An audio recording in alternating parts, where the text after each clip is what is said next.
નમસ્કાર મિત્રો, આજે આપણે વાત કરીશું કે વૃદ્ધ પેન્શન યોજના.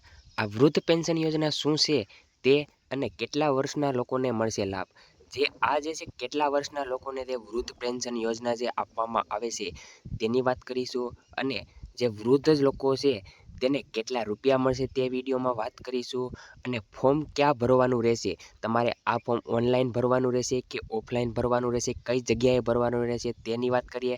અને કયા કાગળો આપવા પડશે, તમારે ડોક્યુમેન્ટની શું શું જરૂર પડશે. જ્યારે લોકોને વૃદ્ધ ફોર્મ ભરવાનું હોય, વૃદ્ધ પેન્શન યોજનાનું ફોર્મ ભરવાનું હોય, તો તમારે ડોક્યુમેન્ટ કયા કયા જોશે તે આ વિડીયોમાં આપણે સંપૂર્ણ માહિતી લેવાના છીએ. અને જો તમે અમારી ચેનલમાં ન હોય તો ચેનલને લાઇક, શેર અને સબસ્ક્રાઈબ કરી દેજો, અને બેલ નોટિફિકેશન ઓન કરી દેજો, જેથી અમારો વિડીયો સૌપ્રથમ તમને પહેલાં પહોંચી જાય. તો વિડીયો ચાલુ કરીએ.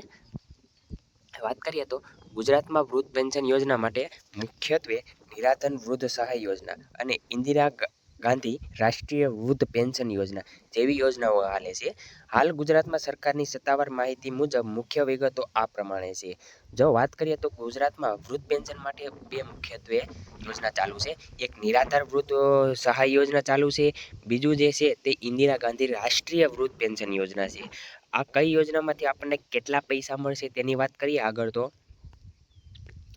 નિરાધાર વૃદ્ધ પેન્શન યોજનાની વાત કરીએ તો તેની ઉંમરની વાત કરીએ તો 60 વર્ષ કે તેથી વધુ ઉંમર હોવી જરૂરી છે. એટલે કે વૃદ્ધ પેન્શન જે છે તે 60 વર્ષ કે તેથી વધુની ઉંમર હોવી જોઈએ. જો 60 વર્ષથી નીચે હશે તો તમને વૃદ્ધ પેન્શન આપવામાં આવશે નહીં. આગળ વાત કરીએ તો આપણે સામાન્ય આવકવાળા અરજદારો માટે ગુજરાતમાં ઓછામાં ઓછા 10 વર્ષથી કાયમી વસાવટની શરત હોવી જોઈએ. એટલે કે જો લોકોને નિરાધાર વૃદ્ધ પેન્શન યોજનામાં ફોર્મ ભરવું હોય, યોજનાનો લાભ લેવો હોય, તો ગુજરાતમાં ઓછામાં ઓછા 10 વર્ષથી કાયમિક માટે રહેવાસી હોવા જોઈએ.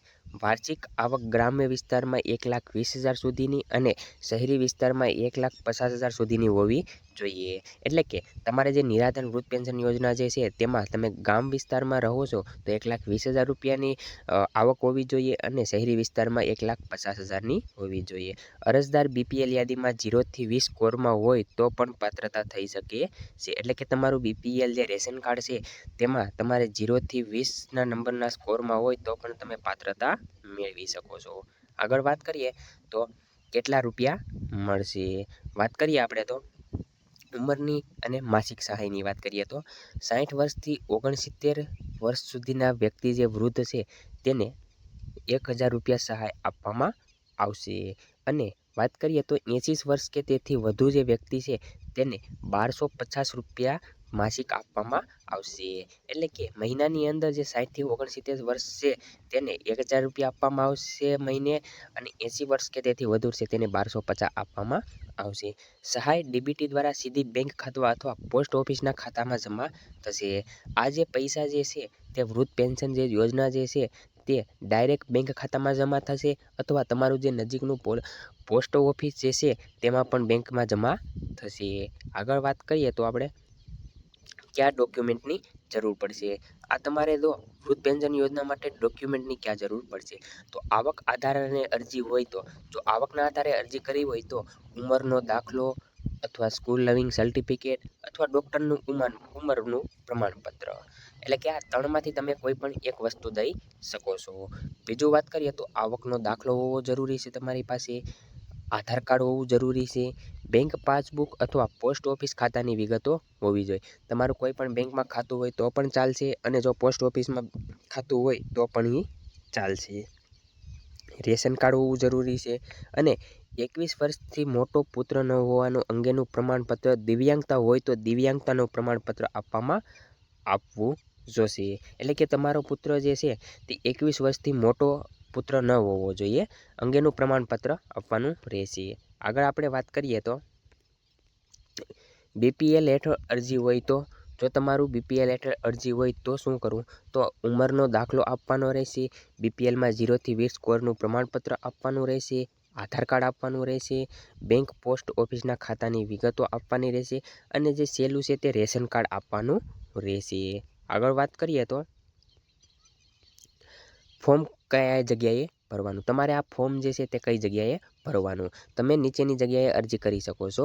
પહેલું જે છે તે ગ્રામ પંચાયતના વીસીએ અથવા ઈ ગ્રામ કેન્દ્ર પરથી તમે ઓનલાઈન ફોર્મ આનું ભરી શકો છો. જો તમારું ગ્રામ પંચાયતમાં વીસીએ જે છે તમે ત્યાં જઈને પણ ફોર્મ ભરી શકો છો અથવા ઈ ગ્રામ કેન્દ્ર પરથી ઓનલાઈન ફોર્મ ભરી શકો છો. અથવા તમે નજીકના તમારું જનસેવા કેન્દ્ર છે, તમારું કોઈ તાલુકા પંચાયત છે અથવા મામલતદાર કચેરી છે અથવા મામલતદારે પણ જઈને તમે ફોર્મ ભરી શકો છો. ચોથું વાત કરીએ તો ડિજિટલ ગુજરાત પોર્ટલ દ્વારા ઓનલાઈન પણ અરજી કરી શકો છો. જો તમારે ડિજિટલ ઓનલાઈન પોર્ટલ પર તમે જે છે ફોર્મ ભરવાનું તમે ત્યાં જઈને પણ તમે ફોર્મ ભરી શકો છો. આગળ વાત કરીએ તો અરજી મંજૂર કે ના મંજૂર કરવાની સત્તા મામલતદાર પાસે છે. જો તમારી આ અરજી જે છે તે મંજૂર ના મંજૂર કરવાની સત્તા મામલતદાર પાસે છે.